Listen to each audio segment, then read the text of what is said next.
Bien, como lo habíamos anunciado, ya está aquí en los estudios Víctor Rossi, el ex ministro de Transporte y Obras Públicas del gobierno de Tabaré Vázquez, actual asesor del candidato del Frente Amplio. ¿Cómo le va, Rossi? Buenas tardes.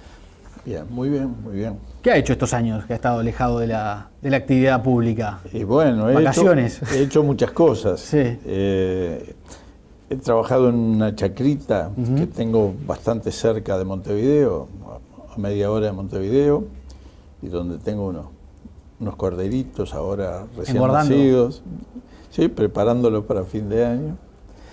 Tengo también un pedazo de viña y demás, y he cuidado a mis nietos, he atendido a mi familia. Mi señora dice que recuperó el marido después de unos cuantos años. No poca cosa. Y por ahora me soportan. Con lo cual ha estado entretenido. Sí, sí.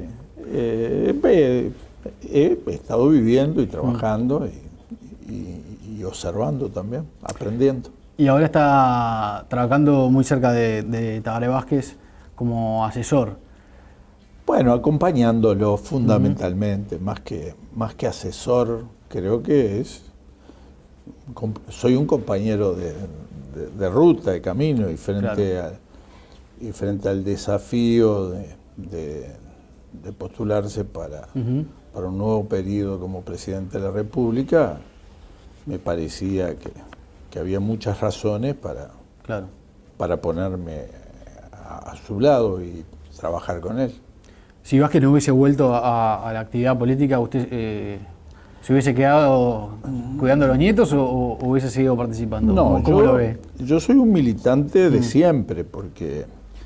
Claro, pero una cosa es la militancia y otra cosa es la actividad. Ahí está, yo militaba social y políticamente desde siempre, en lo sindical, en lo político, desde antes del Frente y desde antes que el Frente tuviera responsabilidades de gobierno. Claro. Por lo tanto, mi compromiso, por cierto, que está definido. No obstante, en estos últimos años, lo que si acaso me ha alejado es de la actividad política sectorial. Claro. El Frente está integrado por muchos sectores, muchos espacios políticos, y a mí me parece que, bueno, que no es un momento para seguir generando espacios y alternativas, y por eso estaba de alguna manera participando como un frente amplista en general. Claro. Así que como un frente amplista en general, de todos modos, algo hubiera hecho, pero en este caso el llamado de una persona por la cual tenemos respeto y admiración nos compromete a tratar de empujar más. Rossi, el crecimiento de la última década en materia productiva ha implicado una saturación de la infraestructura. En eso hay bastante coincidencia de los técnicos. ¿Cuál es el diagnóstico que hace usted hoy al respecto? Y usted lo resume muy bien. ¿Coincide con ese diagnóstico? Y sí, el país ha crecido a un ritmo acelerado, por suerte. Se han generado nuevas condiciones económicas y el desafío es tratar de resolver los obstáculos para no impedir que el crecimiento siga desarrollándose. Hasta ahora, el Uruguay aprovechó en este empuje económico mucha infraestructura que durante años estuvo ociosa. Por ejemplo, en el puerto de Montevideo. Estos muelles que hoy existen, en su mayoría, con muy pocas excepciones todavía, tienen más de 100 años. Y cuando se construyeron se discutía en el Uruguay si se justificaba o no su construcción. Y por muchos años uno podía pasear en los muelles vacíos. Ahí hay una participación de los operadores privados también que ha sido importante. Sin embargo, a partir de 1992, de la ley de puertos y de la nueva situación que se dio en el mundo, donde permitió que el Uruguay afirmara y utilizara su papel en la región como centro de distribución, la actividad portuaria nos compromete no solo a renovar muelles como se hizo con el nuevo muelle TCP o como el nuevo muelle C o como las obras que usted verá que están creciendo con esos silos de Orinel, claro, granelera. Sino concretar el relleno que ya se inició, pero que tiene que dar lugar a la terminal pesquera especializada. ¿Y así que usted reconoce que la ley de puertos fue buena? Pues sí, pero lo hemos visto muchas veces. Generó... Porque le digo porque la oposición dice que el Frente en su momento se opuso a esa ley. Sí, pero fundamentalmente, yo en ese momento estaba muy vinculado al movimiento sindical y fundamentalmente nos oponíamos a la forma muy salvaje, muy dura con que se impuso algunos aspectos de la ley, costara el precio que costara desde el punto de vista social. No se atendió las consecuencias sociales de la ley. Todo cambio impone determinadas transformaciones, algunas de las cuales son dolorosas, generan costos sociales, y bueno, un gobierno que piensa en el país en su conjunto tiene que llevar adelante los cambios, pero tiene también que hacerse cargo de las consecuencias sociales. Y esa fue la gran diferencia, ¿no? Pero en el fondo... No la otra parte, que era la parte de crear condiciones para que pudiera desarrollarse la actividad económica que se canalizó por el puerto y que hizo que el puerto se sumara como un motor más a la economía del país. Nosotros le hemos dicho esto, si usted lo busca, muchas veces a lo largo de los últimos años. Usted decía, bueno, había una infraestructura que estaba ociosa en algunos aspectos. Recién antes de que saliera al aire hablamos del tema de las rutas. Hay algunas zonas que están particularmente sobrecargadas, todo lo que es el litoral oeste, parte de la ruta 3, la ruta 21, Nueva Palmira, al sur de Carmelo, digamos, donde está Montes del Plata. Sí, claro. ¿Cómo...? El país creció mucho económicamente y queremos que siga creciendo. Y tenía muchas carencias, recuerde usted, problemas de comunicaciones, la famosa banda ancha, etcétera, etcétera. Se invirtió y en ese sentido el país avanzó, ¿verdad? Había otro tipo de problemas, la energía eléctrica, acuérdese, los apagones, el full oil, lo que significaba en el presupuesto de UTE cada vez que había problemas con la parte hidráulica, acuérdese, y eso también se avanzó, ¿verdad? Bueno, pero la infraestructura implica también las carreteras, los muelles portuarios, el ferrocarril, y no en todos los temas se avanzó al mismo ritmo. Entre otras cosas, porque el país no puede invertir en todo a la vez. Hay una medida para las inversiones, y si bien se han duplicado en caminería, como usted señalaba, hay carencias muy grandes. Se ha prácticamente más que duplicado las inversiones en caminería. Este último periodo de gobierno, donde yo no fui ministro, duplicó la inversión en caminería que tuvo el último gobierno del Partido Colorado. No es suficiente. Hay que invertir más y hay que trabajar más. ¿Pero usted cree que el diagnóstico lo hizo en el caso cuando usted estaba en el Ministerio y el Ministerio actual hizo el diagnóstico pero no tuvo los recursos para invertir más en, por ejemplo, en caminería? El diagnóstico está hecho. Yo he visto algunos exámenes que se han hecho últimamente sobre el tema de la caminería, hecho por técnicos muy importantes como Farinazo y como el ingeniero Cáceres, que es conocedor del Ministerio. Y esos informes son informes hechos con los números del Ministerio de Transporte, por lo tanto no hay novedad. Hay algunos de esos informes que hablan de varios cientos de millones de dólares, ¿no? de inversión. Y es necesario, pero no solo basta con disponer los millones de dólares, sino también con concretar las obras, cosa que no siempre ha sucedido, porque hubo épocas, el país ahora tuvo que invertir en muchas cosas y mucho dinero, pero hubo otras épocas del país.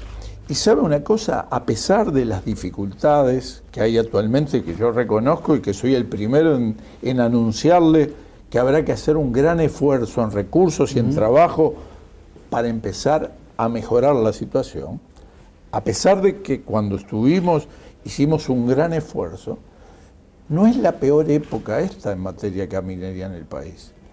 Yo le puedo asegurar que esas mismas estadísticas ordenadas por estas personas que le mencioné, Sí. que no son frente amplistas, reconocen que el año en que peor estuvo la caminería en el país no es en el 2014, ni en el 2010.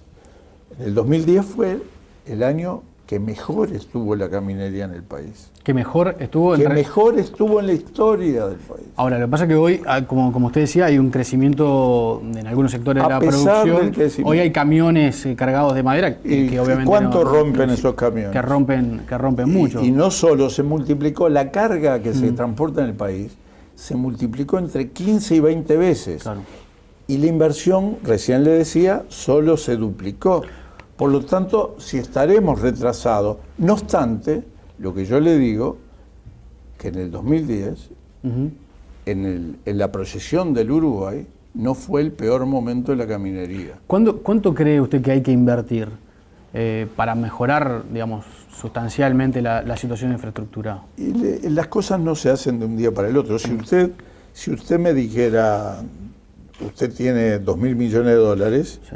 Bueno, yo no podría cambiar la caminería del país de este año para el año que viene, porque, le vuelvo a repetir, hay que hacer, hay que construir. Y entonces, eso depende, necesita, aparte de dinero, tiempo, pero hay que hacer.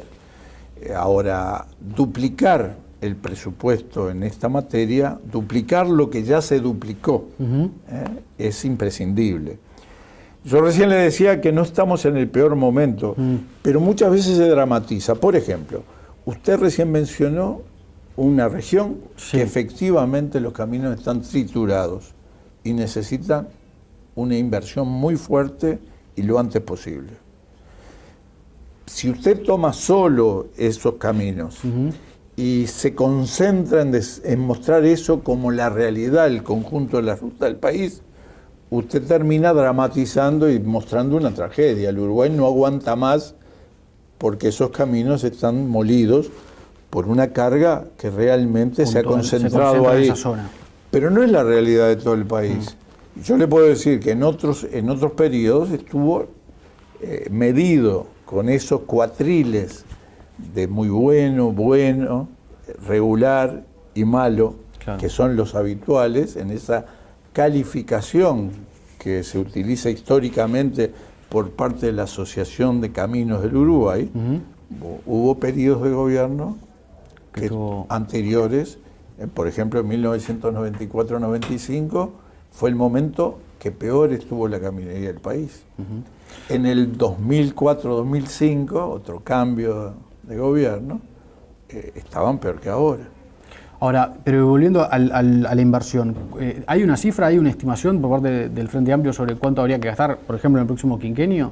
¿O invertir en el próximo quinquenio? Y ya le expresé que había que duplicar lo que ya se duplicó. ¿Y eso, por lo tanto, en plata cuánto es? Y yo calculo que tendríamos que aproximarnos a los 3.000 millones, que no porque con eso se resolviera todo, sino porque yo pienso que con esa cifra nosotros podríamos ejecutar esa cifra, claro, que es la diferencia entre disponer una cifra y poder llevarla adelante, ¿verdad?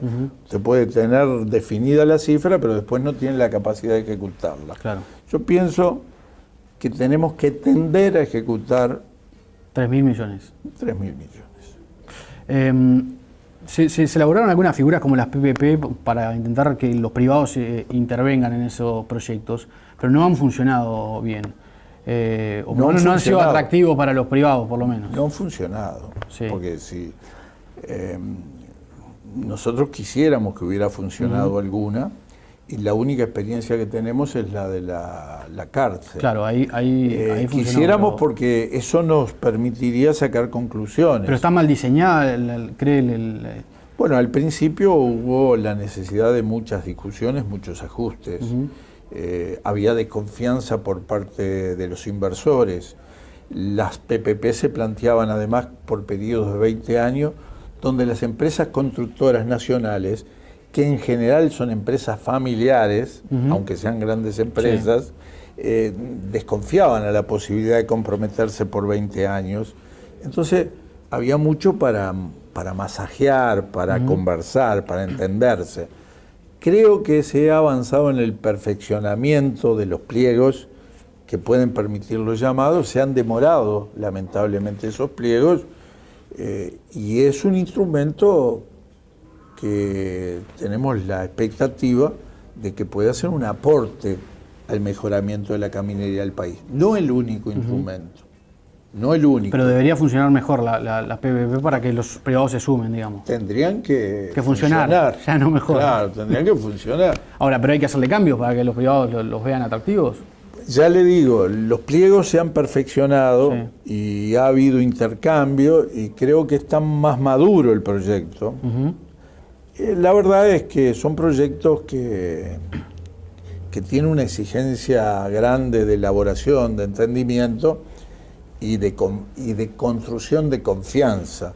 Y en ese sentido ha pasado el tiempo. Nosotros tenemos la urgencia de que eso funcione más rápidamente. Claro. Es cuestión de hacer. Ahora, ese gasto de 3.000 millones que usted estima, ¿de dónde sale el dinero? ¿Hay que poner impuestos? ¿Hay que poner más peajes, que de alguna manera es también un impuesto? El país tiene el país ha crecido. Cuando en el 2005 llegamos al Ministerio, del presupuesto insuficiente del Ministerio de Obras Públicas, se le tuvo que quitar un porcentaje porque había necesidad de alimentar un plan de emergencia, porque había 1 millón de uruguayos en la calle, en la pobreza. Hoy en día el país, por suerte, creció. Eso que vemos en camiones cargados, que rompen carretera, es afortunadamente riqueza que se expresa en la vida de los uruguayos en general, en las condiciones de trabajo, en los niveles salariales, en el mejoramiento del consumo, en el mejoramiento incluso de la capacidad de inversión de los uruguayos. Bueno, en ese sentido, nosotros pensamos que ahora existen los recursos suficientes. ¿Pero usted cree que el Estado ya tiene ese dinero, ya tiene esos recursos? Para que el presupuesto pueda fortalecerse y para que el Estado pueda respaldar las inversiones innecesarias. Algunas serán directamente inversiones del Estado, otras serán a través de compromisos que se gestionarán en los organismos multilaterales, otras será dándole garantía, respaldando fondos o proyectos de fideicomiso. Algunos otros serán a través de estos mecanismos de PPP que en definitiva tienen la garantía del propio Estado. Es decir, hay distintos instrumentos y creo que los vamos a tener que utilizar todos. ¿El impositivo también? Para ir pudiendo. Impositivo es una materia donde no se puede resolver desde las obras públicas, se resuelve en función de la economía del país. Y hay un sistema fiscal que debe administrarse mirando el conjunto del país. Nosotros tenemos educación, nosotros tenemos seguridad, nosotros tenemos también la necesidad de obras públicas e inversiones, y habrá otras obligaciones que el Estado tiene que cumplir. El sistema fiscal, la estructura fiscal, le da respuesta en la medida de lo posible a esas opciones. Dentro de la obra pública, con la cuota de presupuesto que corresponda, bueno, es a quien tenga la responsabilidad de llevar adelante que tendrá que buscar las formas de financiamiento para adicionar a esa porción presupuestal los fondos necesarios. Cuando nosotros tuvimos el honor de estar en el Ministerio, la perimetral no estaba financiada, fue anunciada por el presidente, pero teníamos recursos que alcanzaban apenas para una sola dirección. Y sin embargo, se logró construir en doble vía, al punto que tal vez usted recuerde que en principio los puentes se hicieron más finos y debieron ensancharse para posibilitar la doble vía. ¿Por qué? Y bueno, porque fuimos buscando soluciones de financiamiento para darle respuesta a las necesidades de tránsito que esa perimetral tenía. Y así se hicieron obras bastante importantes en el periodo, al punto que culminamos el periodo con las cifras más altas de patrimonio en materia vial del país. Quiere decir que cuando se habla de crisis, hay una carencia, hay necesidad, pero no es que el país haya dejado de invertir, haya abandonado la obra pública y las carreteras. No. Se ha hecho un gran esfuerzo en estos últimos años. Se han hecho obras tan importantes como el puente del río Santa Lucía en la Ruta 11, que es el segundo puente del país en importancia, y se hizo en este periodo, se terminó hace pocos meses. Es decir, se ha seguido invirtiendo, pero el crecimiento económico y el crecimiento de la carga impone invertir más. Rossi, estos años que usted ha estado alejado de la cosa pública, como hablábamos hace unos minutos, ¿qué evaluación hizo del tema Pluna y del proceso que tomó en su momento su ministerio y el Ministerio de Economía trayendo o asociando a Leadgate? Yo he dicho ya alguna vez que creo que en su momento hicimos lo mejor posible. Nosotros en aquel momento, cuando recibimos Pluna asociada a Bari y Bari en quiebra, analizamos la posibilidad de cerrar. Pero llegamos a la conclusión que primero que le salía muy caro al Uruguay. En aquel Uruguay del plan de emergencia eran 600 puestos además que quedaban sin trabajo. Había un endeudamiento que, como pasa ahora, va contra el Estado. Y el Uruguay necesitaba el desarrollo como una pata de ese centro de distribución. Pero con el diario del lunes, hubiese sido mejor cerrar ahí Pluna y bueno, del punto de vista, llorar en ese momento sobre la leche derramada, pero... Bueno, ahí está, podíamos haber buscado los responsables y en el banquillo de los acusados estarían otros. Sí. Pero eso no era lo que le convenía al Uruguay, por eso decidimos tratar de seguir adelante e hicimos algo que fue lo mejor posible para el momento. No había otra opción. Hicimos la opción mejor posible.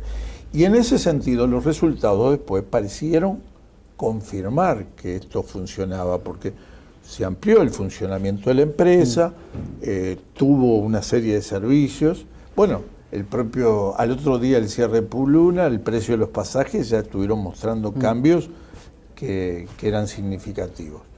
Lamentablemente, ahora sí, con el diario El Lunes, frente al cierre de Pluna, yo no puedo sentirme satisfecho de aquello, porque bueno, ahora no existe Pluna. Y me duele, créame que me duele. Y además, sinceramente, tal vez a riesgo de no tener todos los elementos, yo no estoy convencido que lo mejor hubiera sido cerrar. No estoy convencido. ¿Y qué alternativa le parece que hubiese sido? Creo que habría... ¿Que el Estado se hiciera cargo? No, había posibilidad de seguir. Pluna nunca tuvo balance positivo, se podía seguir. ¿Pero con Leadgate o cómo ve la...? No tengo los elementos para poder darle respuesta en concreto. Yo digo que estratégicamente al Uruguay le hubiera servido mantener Pluna. Y hasta desde el punto de vista de los resultados económicos se puede justificar, porque en la realidad del Estado, el Estado se hace cargo de muchas cosas que le salen tanto o más dinero de lo que podía haber salido Pluna, pero simplemente porque tienen que existir, porque hay servicios que hay que ofrecer a la población. Así que yo le digo... Pero una línea aérea que está dentro de eso. No es un sector de los más sensibles del conjunto de la población, porque no lo usa el conjunto de la población. Pero desde el punto de vista estratégico tiene su importancia. Ahora a veces se ha discutido mucho y creo que la discusión muchas veces se utiliza para tratar de acumular argumentos a favor o en contra de determinadas posiciones, pero a la conectividad del Uruguay era muy importante contar con una empresa de bandera que pudiera responder a los intereses del Uruguay. ¿Y la elección de Lidge como socio fue un error? Y fue la opción, fueron los que pusieron el dinero. Lidgate no solo puso en el momento de la definición del negocio $2 millones que no puso ningún otro interesado, entre comillas, sino que después integró $30 millones contante y sonante al negocio de Pluna. Por lo tanto...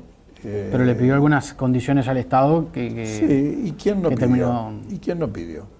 ¿Quién no pidió condiciones cuando se asocia en un negocio de ese tipo? Por algo no había otros interesados. Claro. Mire que hubo muchos que dijeron averiguaron los datos y se dieron vuelta y se fueron. Nosotros hicimos la mejor asociación posible, no la mejor asociación con quien nosotros elegimos, no, con quienes manifestaron interés y pusieron el respaldo para la oferta que hacía. Claro, la otra opción era cerrar y echarle la culpa a alguien, pero eso no le convenía al Uruguay y ya le digo, y sigo convencido de que es una materia que no se ha resuelto de la mejor manera. Le agradezco mucho por haber venido, ha sido muy amable. Gracias a ustedes. Muchas gracias. Entretenido. Sí, sí. He estado viviendo y trabajando y observando también, aprendiendo. Y ahora está trabajando muy cerca de Tabaré Vázquez como asesor. Bueno, acompañándolo fundamentalmente, más que asesor, creo que soy un compañero de ruta, de camino, y frente al desafío de postularse para un nuevo periodo como presidente de la República, me parecía que había muchas razones para ponerme a su lado y trabajar con él. Si Vázquez no hubiese vuelto a la actividad política, ¿usted se hubiese quedado cuidando a los nietos o hubiese seguido participando? No, ¿Cómo lo ve? Yo soy un militante de siempre, porque... Claro, pero una cosa es la militancia y otra cosa es la actividad. Ahí está, yo militaba social y políticamente, tengo bastante cerca de Montevideo, a media hora de Montevideo, y donde tengo unos corderitos ahora recién nacidos. Sí, preparándolo para fin de año. Tengo también un pedazo de viña y demás. Y he cuidado a mis nietos. He atendido a mi familia. Mi señora dice que recuperó el marido después de unos cuantos años. No es poca cosa.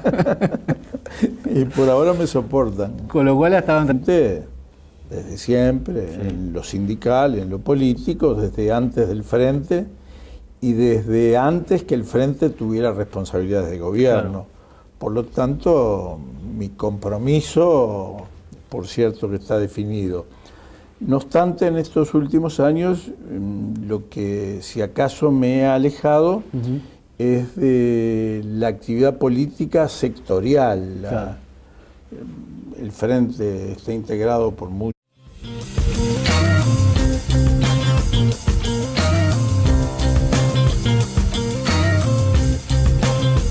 Bien, como lo habíamos anunciado, ya está aquí en los estudios Víctor Rossi, el ex ministro de Transporte y Obras Públicas del gobierno de Tabaré Vázquez, actual asesor del candidato del Frente Amplio. ¿Cómo le va, Rossi? Buenas tardes. Bien, muy bien, muy bien. ¿Qué ha hecho estos años que ha estado alejado de la actividad pública? Y bueno, ¿Vacaciones? He hecho muchas cosas. Sí. He trabajado en una chacrita que